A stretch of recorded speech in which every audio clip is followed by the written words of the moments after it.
Ladies and gentlemen, ABC News has just reported that the grand jury will reconvene, or the jury, will reconvene on Wednesday. So, President Trump has either blocked or prevented an arrest and indictment today, or they just decided they didn't want to do it today. They might do it tomorrow. We don't know. We don't exactly know. I will read you ABC News grand jury to reconvene on Wednesday. A grand jury is continuing to weigh charges against former President Donald Trump in connection with the Manhattan District Attorney's probe into the 2016 hush money to film actress Stormy Daniels. So, this is very interesting.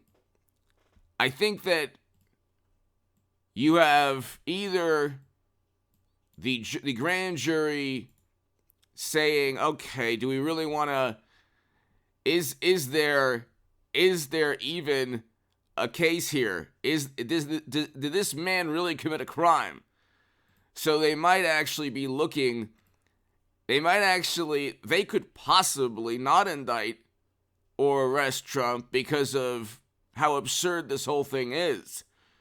Everyone on the planet, and this is why you have the new talking point everywhere. Oh, well, just because he hasn't been indicted on more serious crimes that he could have committed doesn't mean that this isn't serious and this isn't one of the bedrocks of democracy, going after Trump for a 2016 payment to a person he had potentially or allegedly likely had an affair with. This is not a crime. The FEC didn't even look at this. So, a jury will reconvene, and we will have a live stream on this channel. It'll be at around 1 p.m. So be here for the live stream at 1 p.m. Pacific time.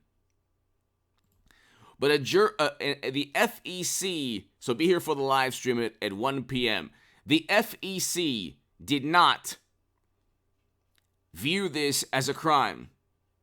Okay? This was not a crime according to the FEC. And the only reason that New York prosecutors are going after Trump is political. Biden right now, his poll numbers are tanking. Foreign policy, according to the Bulletin of Atomic Scientists, we are 90 seconds to midnight. There's a 1-year invasion under Biden's watch in Europe. Just atrocities. It's absolutely terrible. And it's happening under the watch of Democrats. Didn't happen with Trump. Isn't it interesting how bank runs didn't happen with Trump, and even in his last year, and an invasion in Europe didn't happen with Trump. We have inflation through the roof, and so real wages are down. It's objectively, life is objectively worse than it was in 2019. Now, Trump's last year in office, not his fault. I know you had people believing that Trump gave everyone, you know what, individually, personally. Here you go. No, that didn't happen. The apoplectic and hysterical response to a serious issue tanked not only society, but the U.S. economy. Yeah, it was serious.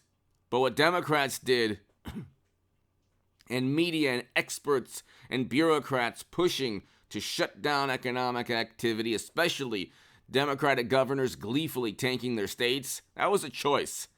Nobody had to do any of that. That was a choice.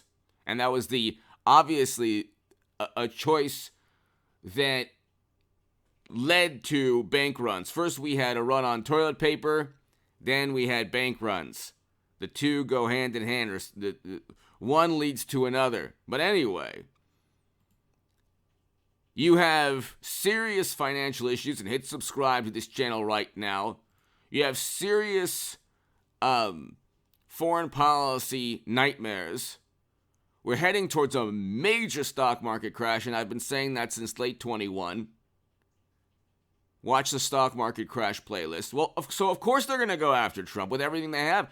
Impeachment of Biden is around the corner. Comer and Jim Jordan, James Comer and Jim Jordan at the House Oversight and House Judiciary are slowly going ahead and gathering evidence of actual felonies, of pay-to-play schemes, of quid pro quo. Oh, okay, give us money, and potentially there's rewritten, summarized, classified emails to you, in addition to working with intelligence fronts for for countries that are adversaries, according to Ted Cruz and Chuck Schumer and James Comer and Jim Jordan and everyone who's seen the evidence. Just read the New York Post. And there are other publications, too, that have addressed this. Daily Mail. But you'd have to read Hunter's emails, which we weren't allowed to do. So, of course, they're going to go after Trump. The New York Times and others, and it's the Washington Post and others, the Atlantic, all of the articles now are, there's so many more crimes that he committed. And it's like, no, there aren't. That's why you're going back into the well. I mean, we'll see. Tomorrow, he might not be indicted. They might just postpone everything. Because when you indict Trump, okay, when you arrest or indict Donald Trump, you're going to have to prove that he committed a crime. Even for a New York jury, that's going to be tough to do. Michael Cohen is a convicted felon. Then you have Stormy, who's an actress. Then you have, publications, tabloids, that are like real tabloids, like, the Loch Ness Monster had a baby with Godzilla. And so you have all of these hilarious, shady characters that don't really have testimony that could be viewed as trustworthy by, sane and rational people. Although I do believe that Trump had a romantic relationship. He paid Stormy, completely legal. The FEC statute below states that it's not a violation. It is absolutely not a violation if it was done for personal reasons. So this isn't an issue at all. If it was done to influence the campaign, yeah, it's a problem. But how many people would have? There's not one person on the planet that would have changed his or her vote because of a relationship with Stormy Daniels in 2016. Okay? These are the people who are still living. They say that Trump hasn't accepted. These people have never truly acknowledged or accepted, or I should say accepted, Trump defeating Clinton. The Democrats were traumatized beyond belief, and so they have taken this you have people, and this is how friendships were ruined. You have morally superior liberal Democrats who for a long time felt that they control the future of the country. Suddenly, Trump comes in and says, now we're going to get out of Afghanistan. We're going to go ahead and put the country first. We're going to renegotiate trade deals. We'll have record low poverty in 2019. We had record low poverty in 2019.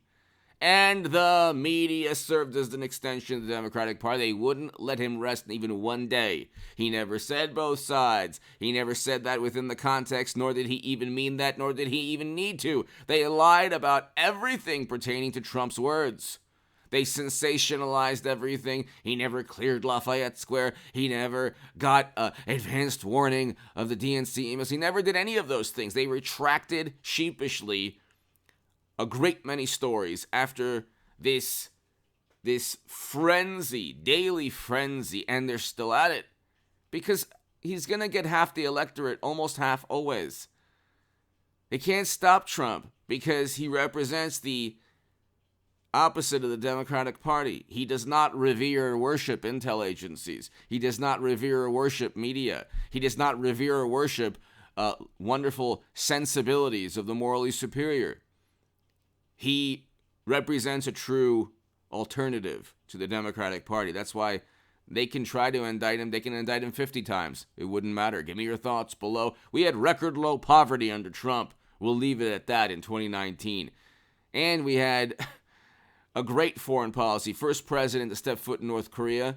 I mean, the things that he was able to do in 4 years without a media and with the government going after him also was absolutely amazing. Give me your thoughts below. He's blocked indictment today, hopefully forever. Give me your thoughts below. It might happen tomorrow. We'll see. Give me your thought. Oh, be here for the live stream at 1 p.m. Pacific. Thanks, everybody. 1 p.m. Pacific. Thank you.